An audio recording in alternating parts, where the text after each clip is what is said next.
What's up? What's up? Welcome back to This Week in White Supremacy. I have to let the claps go down. Yeah. I'm Jasiri X. I'm co-founder and CEO of One Hood Media. And to my immediate right, it's a miracle.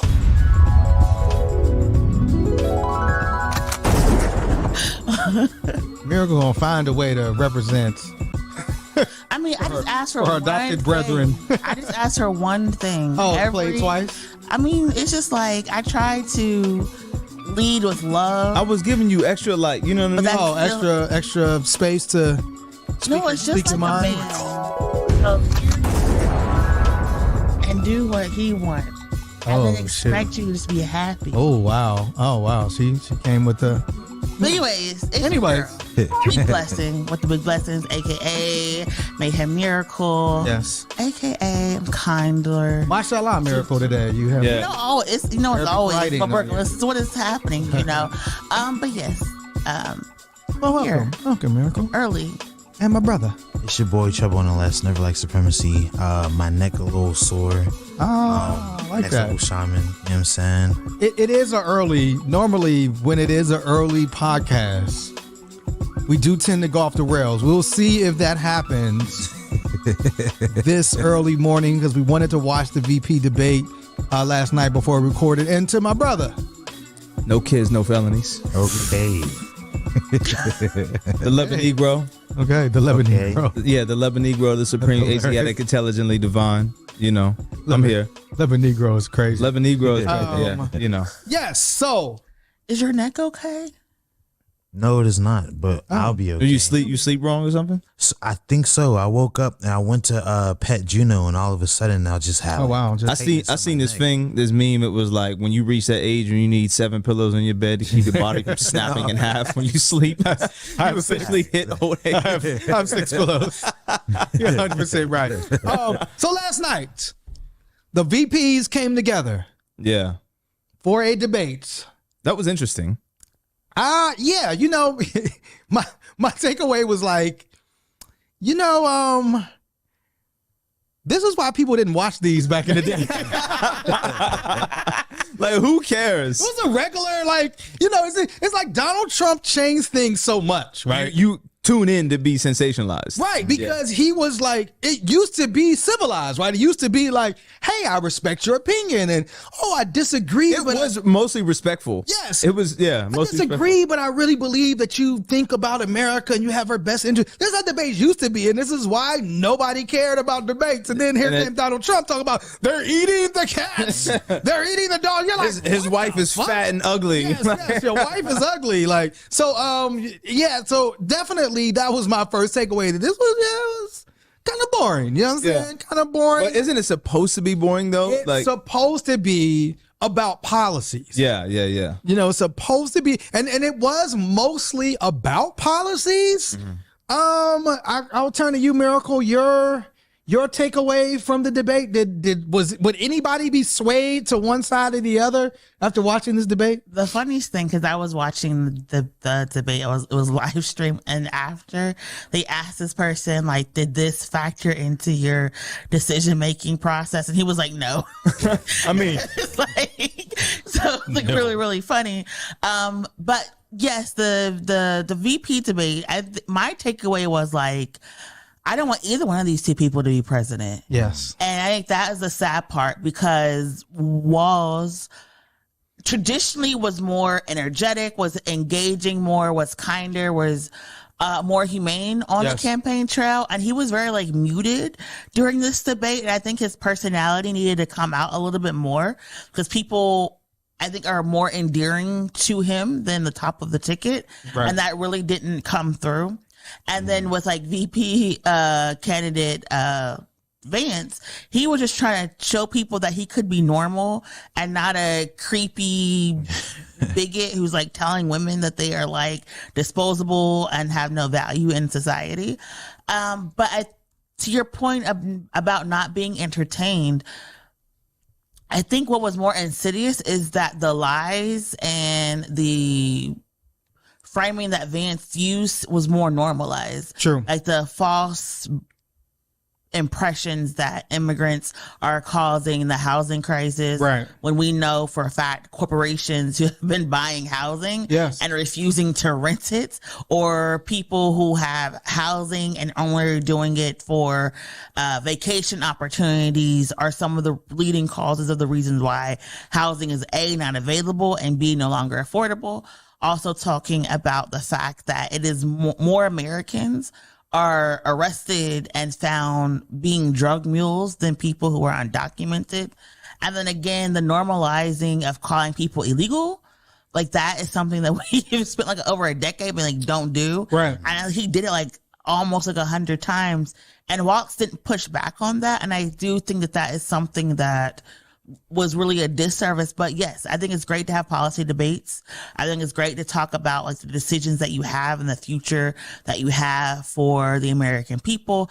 I personally love the conversations around childcare, because that is something that, you know, is really, really important for like so many people to not only work, but work and raise healthy families and be a part of their families. And so like America being one of the few places that don't have childcare or paid maternity and paternity leave was something that I think is really, really important. But yeah, it was, you know, I could have missed it, but you know, here we are. We could have missed it. Could have recorded at our normal time. But there was one. It was a couple moments. The moment that seems to be getting, there's two moments that seem to be getting a lot of traction. The first one was when JD Vance was upset that the moderators actually said, like, you told, like, and again, like JD Vance lied most of the time. Yeah. Like if JD Vance was talking, although he was whispering or talking slick or talking calmly, mostly lied. And he also, you know, there's this term that is being used now, which I find interesting. Couch fucker? Oh my goodness. I mean, not that one. That is a new term that was introduced by JD Vance. But what they call sane washing. What is it called? Sane washing. SANE? Yes. Like sane. Donald Trump is like a legitimately, like he's a crazy man. Like he's legitimately sane washing. Insane. So that's like new. Part of what JD Vance was doing is like sane washing the insane rhetoric and craziness of Donald Trump. And that's trying to dilute it and make it more palatable for exactly. Yeah. Okay. Okay. So here was a moment where JD Vance got upset with the moderators. And just to clarify for our viewers, Springfield, Ohio does have a large number of Haitian migrants who have legal status, temporary protected status. Well, Margaret, but thank you, Senator. We have so much to get to. Margaret, I think it's important because turn out of the economy. Thank Margaret, you. the rules were that you guys were going to fact check, and since you're fact checking me, I think it's important to say what's actually going on. So there's an application. You can stop it right there. I mean, so he was upset that he was fact checked. Like literally saying like the rules, you all told me I could lie with impunity and you wouldn't say anything. Remember in the debate between Kamala Harris and Donald Trump, people were making it seem like, oh, it was 3 against 1 because as Trump was telling these lies, ABC decided we're going to fact check and we're going to push back on these lies. And when Donald Trump would tell a lie, they would say like, no, that's not the case. That's not the truth. And obviously they talked about when Donald Trump said he need cats and dogs, like, hey, actually, there's been no record from the Springfield police about this. All the people in Ohio is pushing back on this. So like, it's interesting that we're entering a point in journalism where like a actual news like channel agreed that they would not fact check some, like, we'll let you lie up on here. I mean, yeah. Comments on that? Well, I mean, like you said earlier, because the bar has been moved for what a debate is, you're tuning in for sensationalism and you're tuning in for entertainment value, not necessarily for fact checking and truth. So the alternative facts, what did it say? False. What was Trump saying? Alternative facts, fake news. Fake news, yeah. Alternative facts and fake news is what people are tuning in for, innit? Like they want that, you know, knee-jerk reaction shit. They want to be, you know, kind of scared or but if you're like, the whole point of journalism was what is ratings? Journalism isn't pushing ratings. It's ratings to push ratings. Right now, but I'm just saying, like, when they introduce you to journalism, the whole point is like, we're unbiased and like it's about what the facts are, and you got to get the facts straight and what, where, when, and why. Yeah, what's the actual truth of the matter? Now we know, obviously, like, we wouldn't exist as One Hood Media if it wasn't a bias in journalism, right? Part of the reason we exist is like 90% of the time they told stories about black men. It was about crime and violence, and quality of life stories about black men were less than 3%. This is why we exist, because of true media bias. But the idea that we're just going to allow, like, we know you're lying, and we're going to allow you to lie and not push back as a journalist that's supposed to be standing on truth. Like, why are we watching you? Why are we believing you? You're making a lot of faces, Miracle. What are your faces? I mean, like, Trump would not have been the president if people fact checked him to begin with. And our world would not be in so much chaos and disorder if people were fact checked from the beginning. Disorder. A part of journalism is to show the truth and expound upon the truth, but also a part of journalism is to portray a certain picture for corporate interests. People forget corporations have really bought up media. True. Particularly in the past, like 15, 20 years. So there is value in creating a spin so that you get a certain reaction. And if you're looking at Trump as being a cash cow, do you want someone who is, sane and boring and is just going to tell it, like it is with policy? Or do you want someone who's kind of a little cuckoo, unpredictable, that is basically going to turn America into a soap opera that's going to pay your bills? True. You can sell advertising. True. And now you have this like money market scheme almost because the world is in so much chaos and disorder. And when you think about it that way, you're going to be upset that you have people fact checking and you have people saying, look, okay, you can't say that. But on the other hand, you also have news media outlets who are now being sued for lying and sharing untruths, and now have to figure out that balance of doing entertainment, but also not being held liable for the false information that they are putting out. And so that is why you're seeing some people being, oh no, because in Springfield, it almost got violent. There was death threats, there are bomb threats. And so if the Haitian community starts suing, who is going to be held accountable and responsible? So now you see people being like, look. Interestingly enough, Miracle, a Haitian group filed criminal charges against Donald Trump and JD Vance. Speaking of that, but you do make a great point. Remember, Fox News had to pay $787 million for lying about the voting systems in the wake of the 2020 election. And I actually forgot about that. Yeah, it's crazy, right? And this is the other clip that kind of went viral, and it was based on, did Donald Trump actually win or lose? I mean, we know he lost the 2020 election. You want to play that clip, sir? He is still saying he didn't lose the election. I would just ask that. Did he lose the 2020 election? Tim, I'm focused on the future. Did Kamala Harris censor Americans from speaking their mind in the wake of the 2020 COVID situation? That is a damning non-answer. Has she? Yeah, I mean that's Tim's response for. JD Vance's response for all the people who speak Ebonics. Nigga, why you bringing up old shit? I'm focused. That is a very man response. Why you bringing up old shit, man? I'm focused on the future. Why we not talking about someone who's fluent in gaslighting? That's exactly how you answer that question. You say, take notes.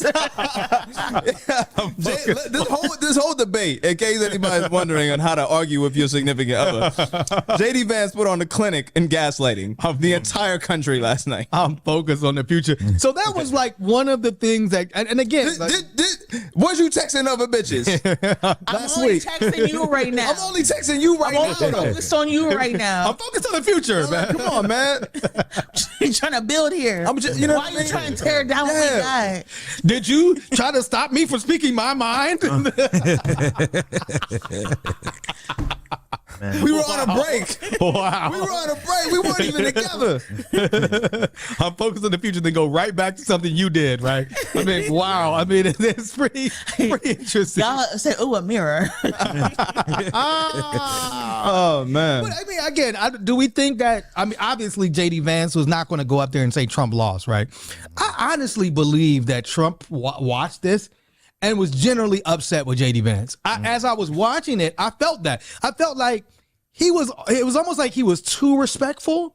And for Trump, like Trump wants you to attack. That was one thing that I kind of took away from this debate was there was a quarter given to each person. Like they showed each other enough courtesy and respect. Yes. And I think that was one of the, and to Miracle's point, one of the more endearing qualities of Tim Walz is he's kind of like America's dad, right? Yes. And he showed kind of a generous pragmatism. Yeah. While he's up there. And even in some of his more cringy moments where he could have just been a little bit more succinct and honest. Yeah. I think honest is the word we're looking for here. Yeah. I didn't hold that against him because I look at a politician as someone who's going to lie eventually. Yeah. So that didn't really sway me against him. I just would have rather said, okay, yeah, I lied. I'm not in Tiananmen Square at that time. Whatever. Cool. I mean, to be honest with you, until that moment came up, I didn't know that was a thing. But the way that Walz addressed JD Vance and even at times agree with him, he said, hey, listen, I hear what you're saying. Yeah. And these are great points that I think that as a nation and as elected officials and as VP candidates, we need to work towards. However, to your point, Trump wanted him to go up there and talk shit. He wanted to turn this into Smack DVD. That's what I was thinking. Like URL. Yes. You know what I mean? Yes. I wanted JD Vance to come up there and be like, yo, listen, nigga, you was a fake soldier. You know what I mean? You wasn't ducking no real bullets. Right. Like, you know what I mean? Your state hates you. You was locking up black people. Yeah. Like, he didn't say that. He didn't mention that. And that it was interesting, right? He didn't mention, like the whole thing around, how did Tim Walz handle the issue of when George Floyd was killed in the aftermath, right? It made me think like that after the debate, like JD Vance probably got an angry call from Donald Trump. Like he was too soft. Trump is about machismo and pushing back and like wanting to have an attack dog. And the fact that JD Vance, I wonder if that was the plan or if that was something that he went in there with. Because, I mean, I guess he has to also think about, does he have a future as a politician? But I did imagine, like, Donald Trump, like, really, like putting him on, a Zoom and kind of putting him in his place. You know what I'm saying? Put him in his place or put him on a couch? Oh, my goodness. I mean, well, JD Vance probably would enjoy the latter. What was your takeaway, Trouble? So I was bored out of my mind most of the time. I tuned out. I was scrolling on social media. The debate was so bad he got a neck ache. It was literally a pain in my neck. But one thing that did stick out to me was the way they were talking about immigration. Yeah, and I just hate how when JD Vance talks about immigration, he talks about it like they're nothing but criminals. And the only thing that's happening when you allow immigrants into the U.S. is fentanyl and crime, murder and shit like that. And I just feel like that's a weak ass talking point. You know what I'm saying? Especially with most of the Republican Party either being immigrants or married to immigrants themselves. Yeah. It's like, where's their fentanyl? Have they murdered anyone? You know what I'm saying? What crimes have they committed? It's not a strong base to stand on. It's not. But it is also interesting because we have a group chat, and one of the clips that got sent to the group chat was this. I guess they did a focus group in Pittsburgh, right? And one of the comments that this person made was like, "Oh, I'm thinking about voting for Trump because I'm fearing like we're losing like Western civilization, right? Like Trump. What does that even mean? Trump, what it means is white. Look at your shoulders, bro. It means white civilization. That's what it means. It means right. Exactly. You're scary now. Like we're all afraid of you now. Because you have a piece of cloth around your neck. But again, it's like that idea that like, and really Western civilization means white culture and white supremacy. And it's like, oh, we need somebody like Donald Trump to prevent these black people or these Muslims or these Arabs from like taking over. And so, you know, we need a strong man to protect us from this idea. And so you're absolutely right. So then immigrants have to be framed in a way. Okay, Miracle. No, because like, what is Western civilization and Western values? Come on, Miracle, break it down. Right? Yeah. Break it when we down. talk about white supremacy and violence, white people kill more people. Yes. They kill everybody. Yes. Everybody, indiscriminately. White people, we're very discriminatory. Overdoses, murders, school shootings. Come on. Domestic violence. Yes. Diseases. Like, what are we talking about when we're talking about Western civilization? When we're talking about disrupting people's countries? When we're talking about the fact that there are hundreds of people right now who are dead because of a hurricane because we didn't have correct infrastructure. Absolutely. What is Western civilization that we need to protect? Sodom and Gomorrah. And this idea that for some reason people being more diverse is a threat to us when really we need to be investing in our communities when we wouldn't have to worry about culture and who people live and worship makes me irate because we have now adopted white supremacist talking points to sit there and say groups of people are a threat to us and our civilization when all our culture does is literally kill other people, invest in death, and then get mad when we have to deal with the remnants of that. Like, we could be teleporting right now. We could live in a world where we have fresh fruit and vegetables on every single street corner, where everyone has like food, water, and shelter. Instead, we're trying to figure out how we're going to pay rent, how we're going to pay bills. There was a report just yesterday that homelessness in Allegheny County among children has like increased, right? What Western values are we protecting? Miracle X has entered into the chat. Go ahead, Miracle X. I have a Miracle X is like, I charge the white man with being the greatest murderer on the earth. I charge the white man. I'm like, oh, Miracle X is going in. So I have a question, right? Yes. I'm wondering, is it possible to get PTSD from the harm you've caused to other people? Well, I mean, that's the thing is like they say black people are born post-traumatic slave syndrome. So what are white people born with? Yeah. So that makes me think about the rhetoric around immigrants. It's like, what if they're thinking about what their forefathers did when they immigrated to the Americas for the first time? I think also it's a thing of it's like, you know, when we speaking of gaslighting, right? When you, it's like when you treat somebody a particular way, the fear is that they're going to turn around and treat you in that same manner, right?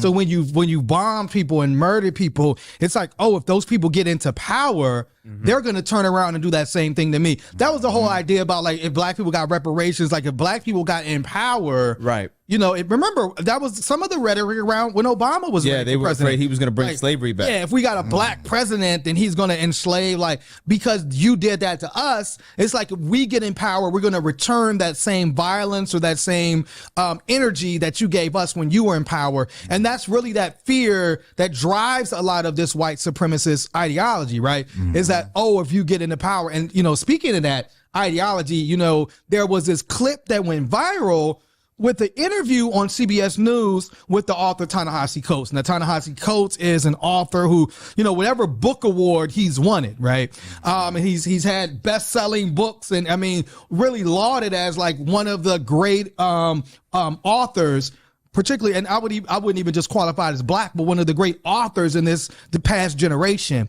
But Ta-Nehisi Coates decided to do a book, and in that book, he also decided to take on. He talked about Senegal. He talked about I forget the other place that he mentioned in the book, but he also decided to take on the conversation around Israel and Palestine. And it was interesting when he went to do this conversation about his book on CBS News, what seemed to be like just kind of a puff little interview kind of turned a little bit. And it's a longer clip, but we want to play that. Can you push the button on that, Farouk?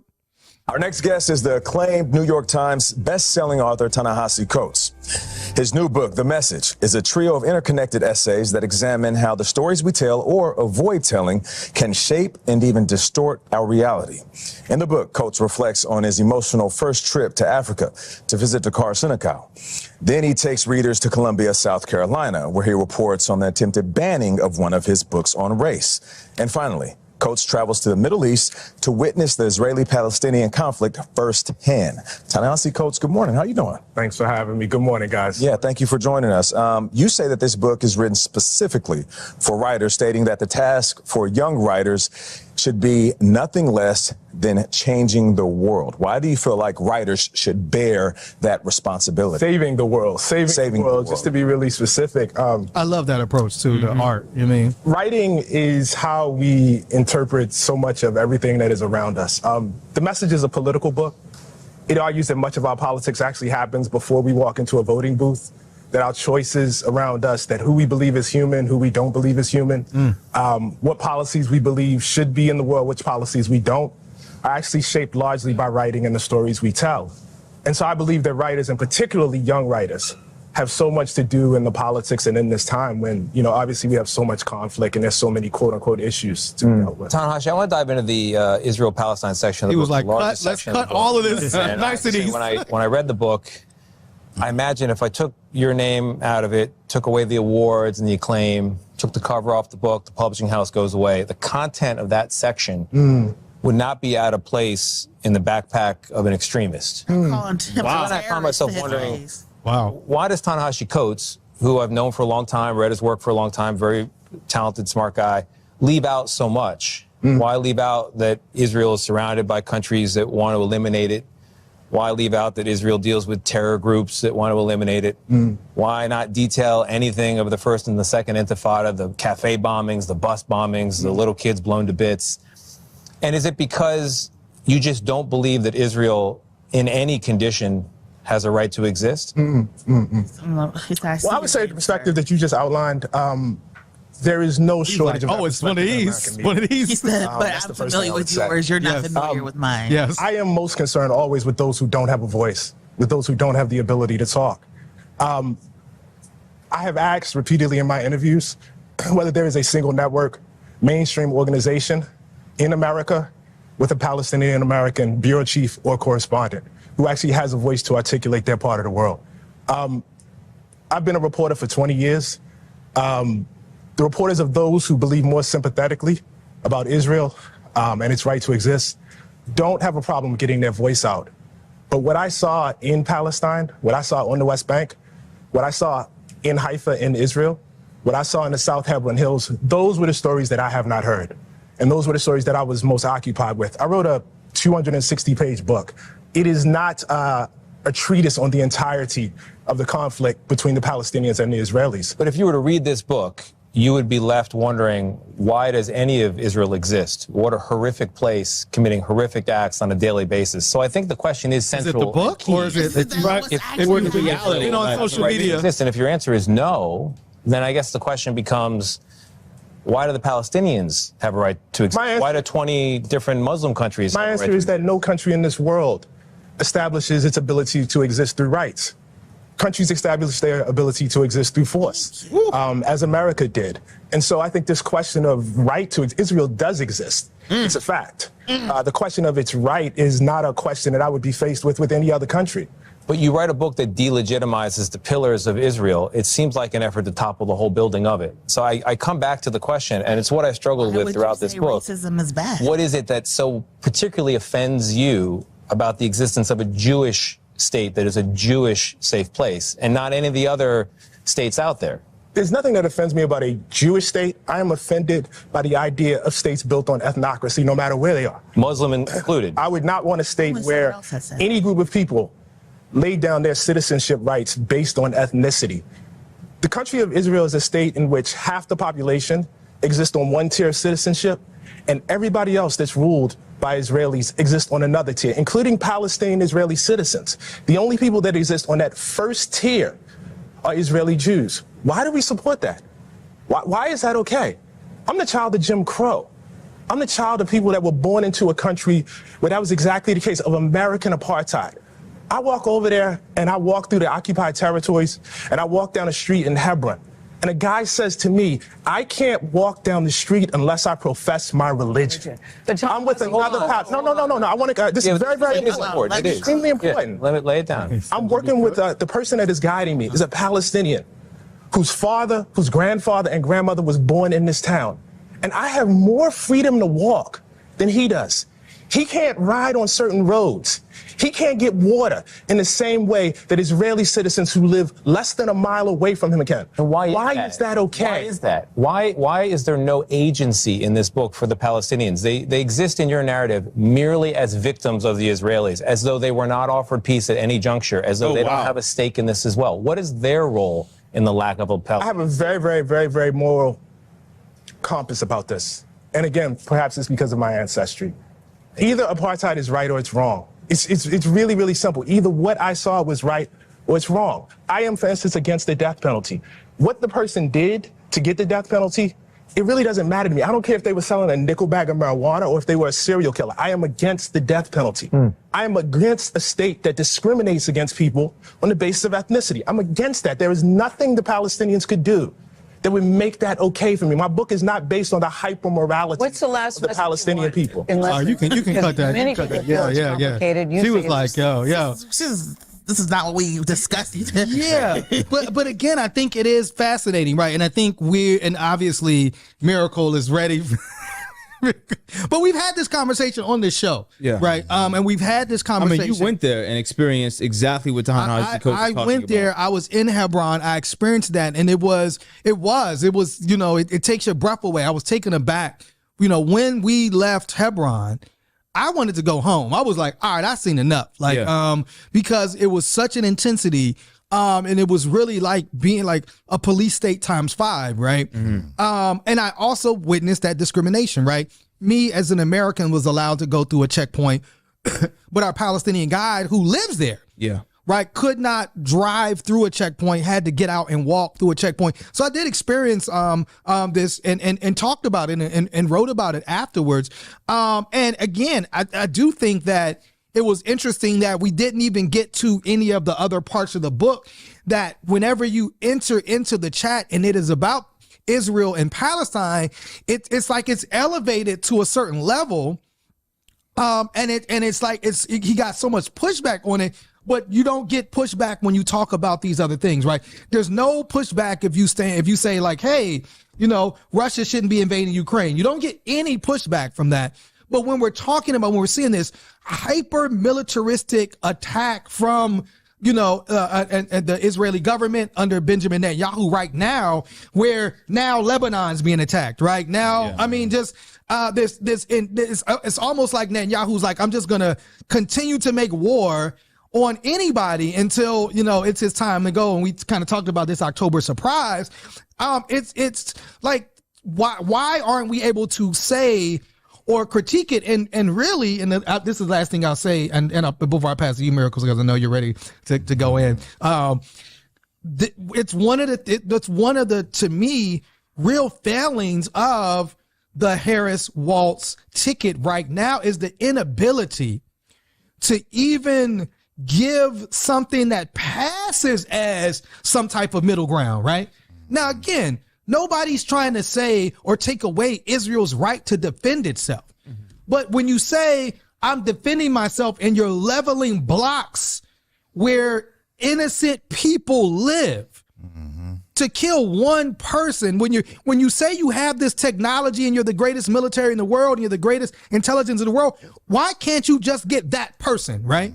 I shouldn't have to die because I live in proximity to somebody. This is just where my apartment, I just moved, right? My apartment isn't, the guy next door to me did something. Now you're going to take my whole, I shouldn't have to die because of that. And the inability to even say, we should not be like it shouldn't be like, these people are just collateral damage, when these are men, women, and children who have not done it, who have not aggressed. We don't know what their political stance is. We don't know where they stand. You know what I'm saying? To me, to not be able to do that causes me to say all of this rhetoric about love and freedom and, you know, peace and all this is void.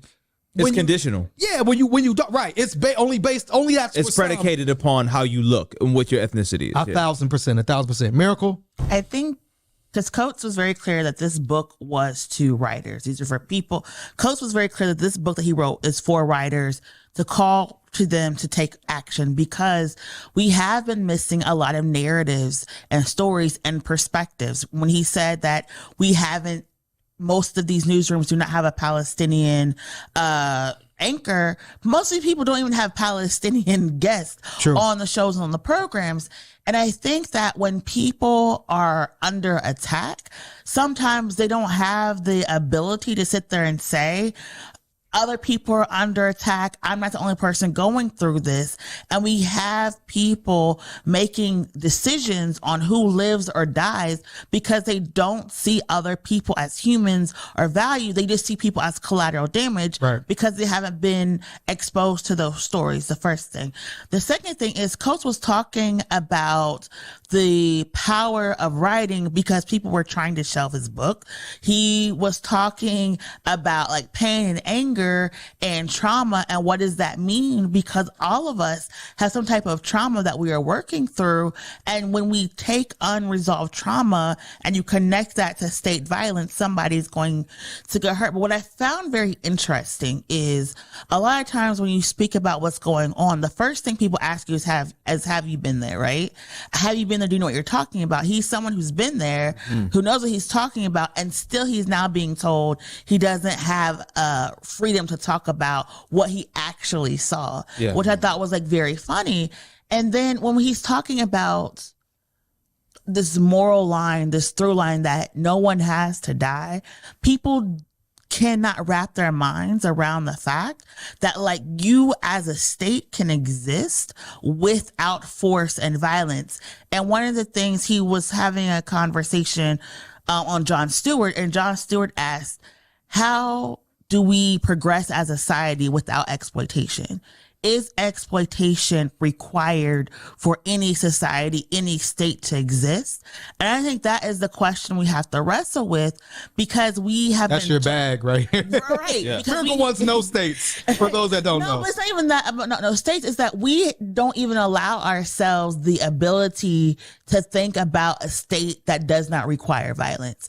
Because I was talking to someone who considers themselves to be avid Zionist, and I was like, if God gave you the land, did he not also give you a duty and a responsibility to the people who are on that land as well? Why is it that we have this idea that whether it's America, whether it's Israel, whether it's Ukraine, whether it's Russia, that we have to own the land by killing people who are there to say that we own it? Why can't we say we own the land and therefore we're going to take care of everyone who's right here and we're going to invest in everyone who is right here? Why do we have to pick and choose, as like Coates was saying, who gets rights and who doesn't? And that becomes the issue when your rights are dependent on a border.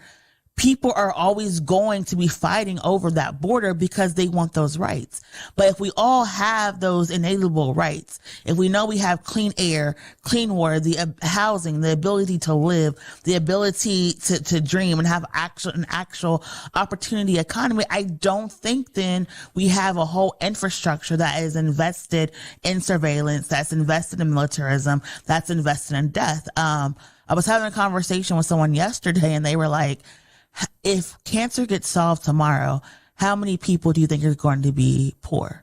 Because their whole entire economy is based on people dying of cancer. And when we think about stuff like that, I think it is very imperative when we have people like Coates really showing a light of what our world could be, that we sit there and think about not only of how much we have invested into death and destruction, but like what could be our other alternatives for our supports, for our economies, where are the other ways that we could be making money, and try to uplift that. So that's why I think it's very and powerful that he was talking about this book is for the we doing to save the world. I also think, Miracle, like when you talk about, I think it's a border, but it's also beyond that. It's also really this idea of fear-based living, right? And so it's like if you're taught as a child to be in fear of these other individuals, you're taught like, oh, if you're Israeli, you're taught to fear Palestinians. You're taught that Palestinians want to attack you, want to kill you, want to harm you. And so now you grow up with that ideology, right? Or you're taught that, like, you know, a lot of times in America, like you just mentioned, Trouble, we fear these immigrants. These people coming over here, fear them, right? You know, remember when Trump came down that escalator, he came down and was like, oh, these Mexicans are rapists, right? So it's a fear, and he won with a whole fear-based campaign. Fear that person that does not look like you, right? Fear that person that doesn't practice religion the way you do. Fear this person who maybe has a different sexual orientation or identity than you, right? Fear these people. And so when you base it on that, it's like, okay, you know, I forget who it was. It was a celebrity. Oh, it was Will Ferrell. And again, I don't know how this came up in my algorithm, but Will Ferrell was like, I don't understand hating somebody that's transgender. I'm not worried about what that their decision about their sexuality has no impact on me. None. Like, no impact on me, no impact on my life. It doesn't change it's not like, oh, they're transgender, now my gas is $10. Right. Like, it has no effect on your life. But that's the correlation. Right. Well, that's what I'm saying. So he was like, why would I be afraid of that? But we're taught in America, fear that person. They might come into the bathroom, and when you're in the bathroom, and it's like, okay. You know what I'm saying? So again, newsflash, you have gender neutral washrooms in your house. Exactly. But it's that when we inject fear into every day, and now as we see, like, we're on the brink of like World War III, like this October surprise is like surprise, like we're gonna bomb everybody, and we're seeing what's happened with Israel and Lebanon. I'm gonna come to you, Trouble, and then we see Iran's response, and we know it's like Iran and Israel being these like powers in the Middle East, and this clash happening, and what might happen over here, or will somebody come over here? I mean, that now, like, we have a legitimate reason to be afraid because we see like bombs coming all over the world. I mean, it's just, this is what fear produces, and love produces something different, but we don't have a politic now that leads with love. Everything is fear-based. Trouble. So I wanted to respond to the clip that we just listened to, and a couple of interesting points that I saw. Like, I think the reporter's questions to Ta-Nehisi Coates had a lot of white supremacy rhetoric riddled within it. And, absolutely. One of those things was like this right to comfort, right? So here he is saying, I read your book, and I read the part about your trip to Palestine and Israel, and it made me think after reading it, wow, why would a place like Israel even exist after such atrocities? But he, instead of framing it like, after reading this, now I'm feeling guilty for my support of Israel, he's blaming Ta-Nehisi Coates, like, yo, why'd you write this truth? Yeah. Why did you present me with these facts that make me question my stance on things rather than grappling with his own stance and being like, you know what, maybe there are some thought processes that need to change here, right?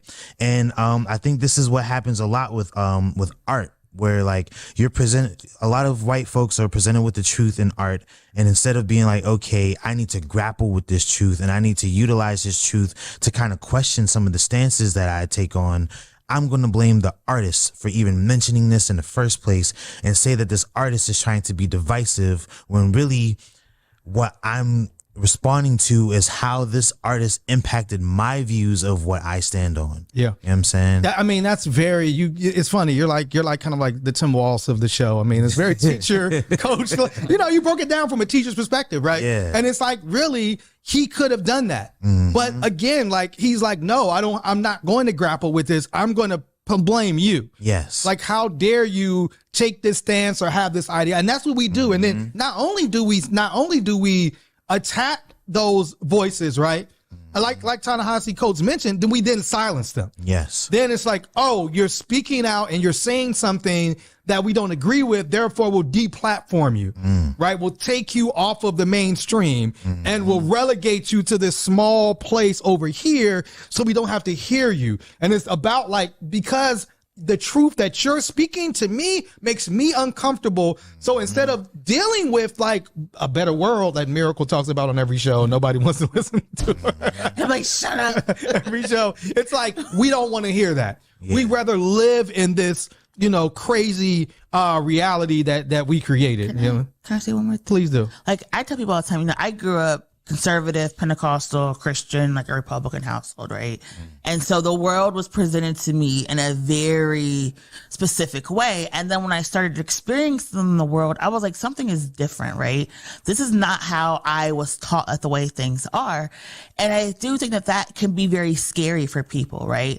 To grapple with that the fact that something you believe in is hurting someone else. It's almost like sometimes when somebody comes to you and they're like, hey, your best friend is an abuser, and you're like, wait, no, could not that person, not the person I get ice cream with, not the person that's been there for me when I've been sick and right? We're never taught how to process a change. True. And so for some of us, that first reaction is to tamper it down, is to break it, and to see it like as a threat. But I do think that sometimes you have to take a step back and figure out, is the information that you're being presented with somebody's reality? And if it's somebody's reality, how does it gel with what your perception of it is?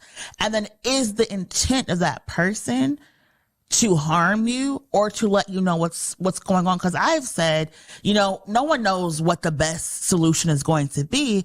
But like, if someone is telling you that apartheid is happening, instead of denying it, why can't you sit there and say, okay, what steps do we need to take to reduce this injustice? I was talking to a friend and they are Jewish, and they were like, you don't even understand. It's not even Jewish Israelis who have rights. It's conservative Jewish Israelis who have rights, because I'm not considered conservative enough. So there are some rights that I don't even have as an Israeli citizen. And so these are the conversations that we have to engage and talk about, because like even here in the United States, we all as citizens have rights. But yesterday, a citizen was killed in Lebanon and no one said anything, right? A couple weeks ago, a U.S. citizen was killed in Palestine, and the U.S. was like, hopefully Israel will, investigate. We trust them. Yeah, we haven't to heard do that, nothing right? else about that. We have U.S. citizens who are being held by Hamas, and every single day, someone from the United States government mentions their names and talk about why we have to be engaged in this war, because U.S. citizens are being held, but the ones that are being killed, the ones that are being held in Israeli detention, we don't talk about that. So even our own system of government has an apartheid system.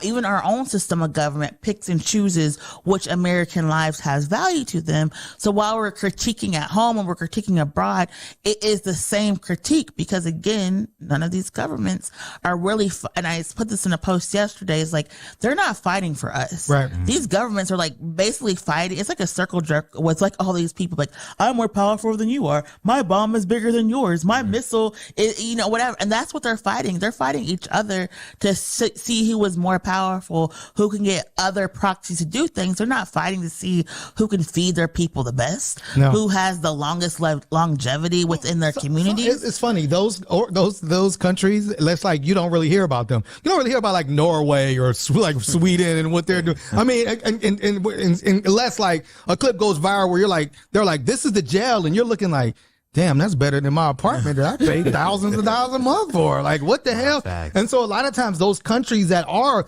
peaceful and focus on like the quality of life of their own citizens, you don't hear about them because they're not trying to bomb or force their ideology on that. And then, Farouk touched on it.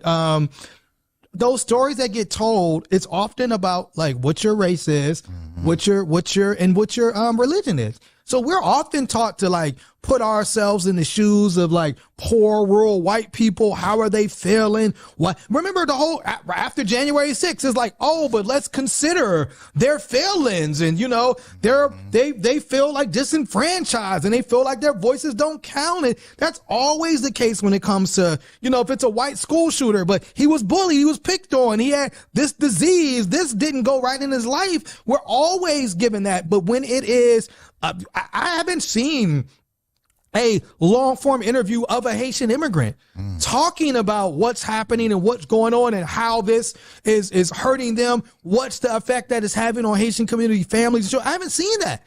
So those stories don't get told. And I think a large reason why those stories are omitted from this narrative is because they're saying the quiet part, out loud, that, we don't view you as part of the American experience. 1,000%. You don't have Western values. You don't have Western values. You do not fit into what we view as an acceptable portion of our culture. Therefore, your voice is irrelevant. And we are going to render you null and void in this conversation of Americana.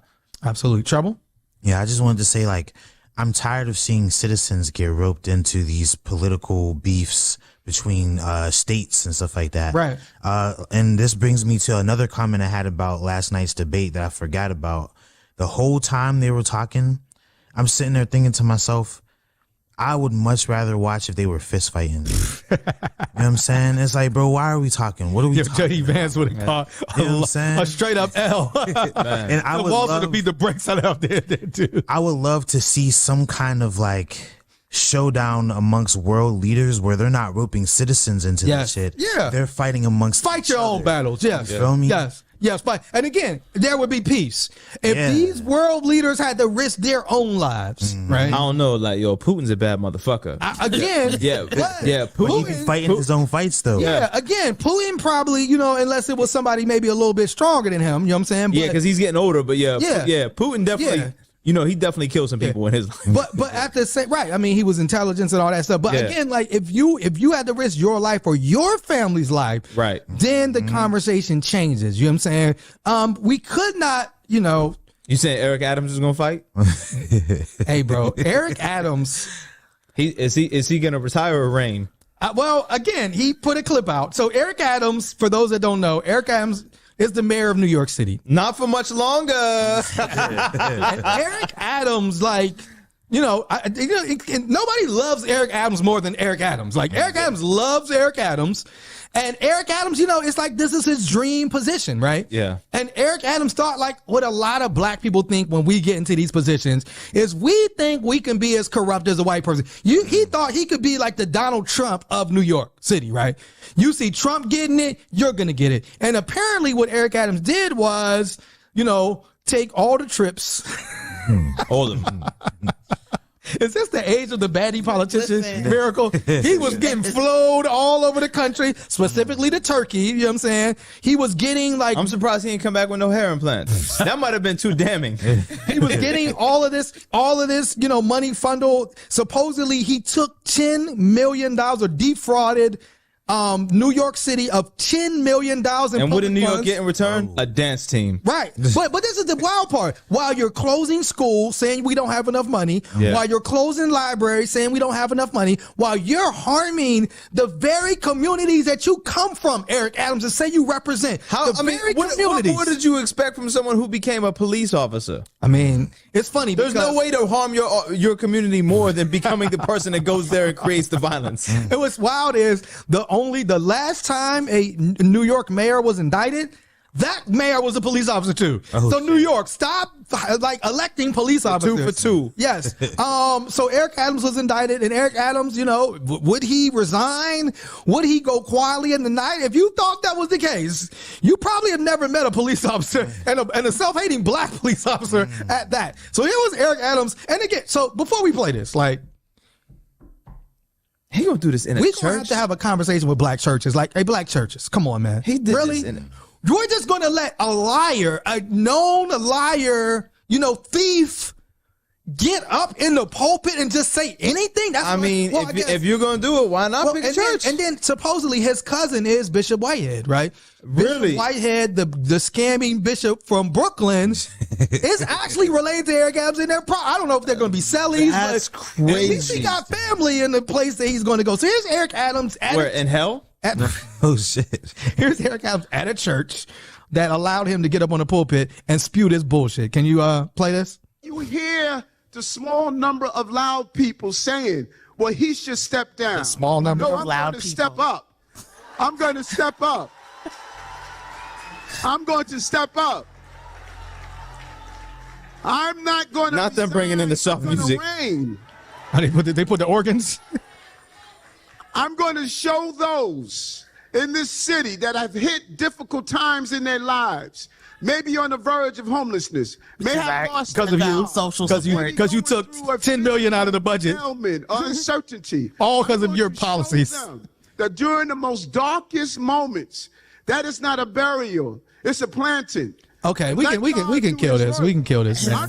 He's not going to resign. He's going to reign. And why was Eric Adams inside of a church surrounded by people that were curated to, talk back to his lies? Because where else would he be? No, because when he tried to do a press conference outside in the street, when he tried to do the press conference, and it's so funny because if you ever watched The Wire, remember when the guy got busted and then he came, he had the dashiki on, he had the red, black, and green. I mean, it's like, come on, man. Now you want to be around black people, right? When you was balling, you was just around whites and Turkish the people that could give money to your account. You know what I'm saying? Now you want to come outside around some black people. But there was a black person there that had something else to say. Can you play this? Is Eric Adams trying to get off his... Your policies are anti-black. You are disgrace to all black people in this... His smile. My day-to-day will not change. I will continue to do the job. I mean, again, shout out to whoever that heckler was. Shout out to that brother that was like, no. And Eric Adams is correct. His policies were anti-black. He's anti-black. And you don't get to, do all of this harm in the black communities, reintroducing stop and frisk and all of this policing. You just shot a guy on the subway, right? Or killed a guy on the subway for a $2.69 fare and ended up shooting a police officer. Cops shot the cop and two bystanders, one in the brain, one that might not come back from brain surgery over this is you, Eric Adams. This is on you. So you don't get to surround yourself. And to that church and those black people around him, you should be ashamed of yourself. Absolutely. That you allowed this dude to do this. You know what I'm saying? You have something to say, Farouk? Oh, I got a whole bunch to say about Eric Adams. No, I mean the condition. You're bald-headed bitch. Yeah, really. Come on.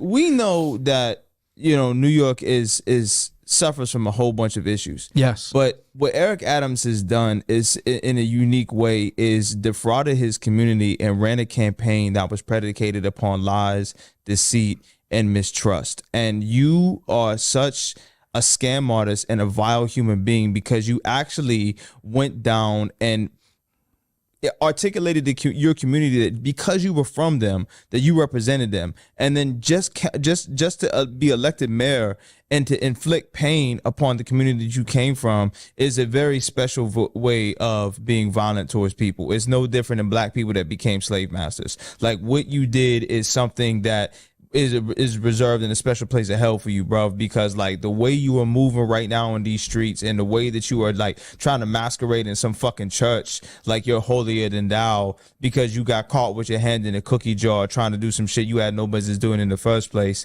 These is chickens coming home to roost for you, my nigga, and I cannot wait till they lock your ass up. Absolutely. And in the words of KRS, black cop, black cop, black cop, black cop. Can I just say yes, please, Miracle. That one of the things that always irks me, and you see it right now with the Diddy allegations, yes, is there's always a contingent of people who want to say that somebody is being persecuted for being a black man because they're held to a higher standard than white men who create the same style of crimes. Yes. At the end of the day, what we need to be fighting for is for people not to be committing crimes, one. But when people feel like they need to or have to, the argument should not be that they don't get convicted, they don't get prosecuted. It's that they have an opportunity to have a fair chance at trial. If Adams was out here taking bribes, he needs to go to trial to prove whether he did it or not. Yes. It is not this, oh, y'all just want to take this black man down. Oh, there is some type of, conspiracy right now to come after our black men. Maybe our black men need to better themselves. Maybe our black men need to create a higher standard for themselves. And maybe we need to prepare our black men for being in power and in leadership positions so that when the enemy comes and tempts them with an all expense trip to Turkey or, something like that, they have the ability and the foresight and the wherewithal to either A, say no, or B, to report it.